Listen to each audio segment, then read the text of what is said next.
You know, the London black cab is a British icon. It's one of the first things I connected with when I came to this country some 20 years ago.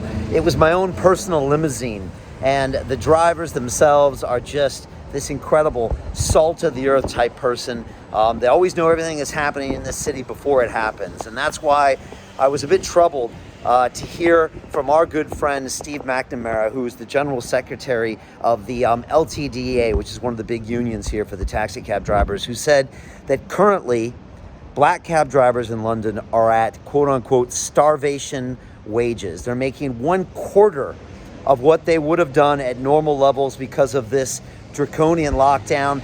And I know it's true myself because I take the tube every morning, but every night I take a black taxi home. I talk to these guys. They all know who I am because I spoke to Steve McNamara on London Real. And one of my drivers the other night, he said, "Brian, I've been driving around for 6 hours. You're my only fare." £20 fare was his only fare, and he'd been driving around 6 hours. This is real. This is crucial. And we've got to act now to protect this incredible part of our DNA here in London and here in the UK. Drivers now are doing desperate things. Some of them, they're selling their taxis way below market value. And many of them have seen no income at all since March. One of the big taxi cabs associations was saying they went from a 95% occupancy of the taxis they were using down to 10% now. And on top of that, when Steve was in my studio, he said, "Brian, you don't understand the mental health issues going on with my drivers right now. They are literally alone, isolated, driving around 6, 8, 10 hours sometimes in this city with no fare, with sometimes these massive electric vehicles that they spend a lot of money on trying to go green to be prepared for the future that they're paying payments on. And they have no idea when this lockdown is going to end because our leaders aren't telling us anything. And we know that they just want to keep locking this economy down. Every single black taxi driver I speak to all agree with my plan to get London back to work. They all agree with my plan to streamline transportation in this city.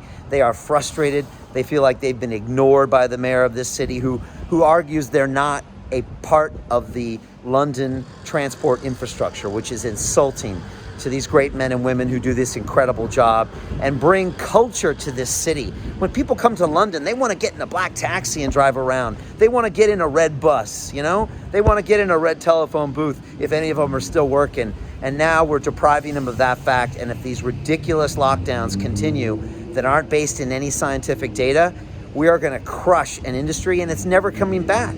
It's never coming back. And that's what no one understands. The culture of a city are its small businesses. The culture of a city are its craftsmen. That's what makes this city great.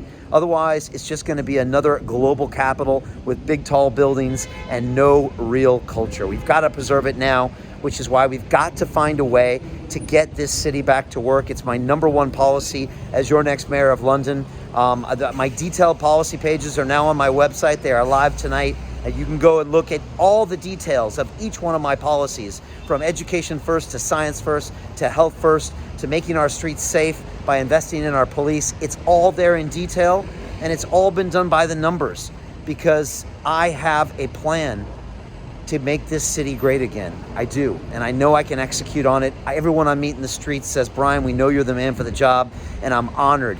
I'm really humbled by people saying that, but we know we can get in there and do a much better job than these career politicians with their vested interests. They've only had one job their whole life, and that's to get elected again. They don't understand fiscal responsibility. They've never run a business in their life, and they don't know how to support entrepreneurs, which support the rest of us by giving us jobs, and that supports our public sector, that supports our NHS. It's all related. So I want to send our wishes out to Steve McNamara, the LTDA, and the black taxi drivers all around.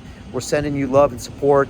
You know, get in these taxis. Give these men and women your business. Let's keep them alive and let's keep pushing forward.